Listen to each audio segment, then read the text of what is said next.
আওয়ামী লীগ দেশকে ধ্বংস করে দিয়ে গেছে। তারা বিগত 17 বছরে এত অপরাধ করেছে, যার জন্য জনগণের চরম ক্ষোভের মুখে পড়েছে তারা। তাই দেশে এখন আওয়ামী লীগকে দাওয়াত দিয়েও খুঁজে পাওয়া যায় না বলে মন্তব্য করেছেন বিএনপির কেন্দ্রীয় সংগঠনের সাধারণ সম্পাদক জি.কে. গউস।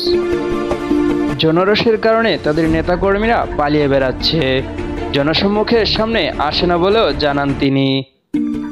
14 ডিসেম্বর হবিগঞ্জ রায়দর এলাকায় বিএনপির ভারপ্রাপ্ত চেয়ারম্যান তারেক রহমানের পক্ষ থেকে দরিদ্র ও অসহায় মানুষের মাঝে খাদ্য সামগ্রী বিতরণ সভায় তিনি এসব কথা বলেন।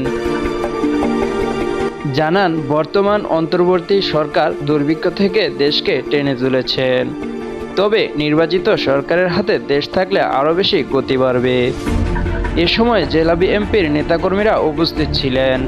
বিএনপির ভারপ্রাপ্ত চেয়ারম্যান তারেক রহমানের পক্ষ থেকে এ এলাকায় শতাধিক অসহায় ও দরিদ্রদের মাঝে খাদ্য সামগ্রী বিতরণ করেন জি.কে. গউস। সুলেমান হোসেন সাদিক, উন্মুক্ত বাংলা।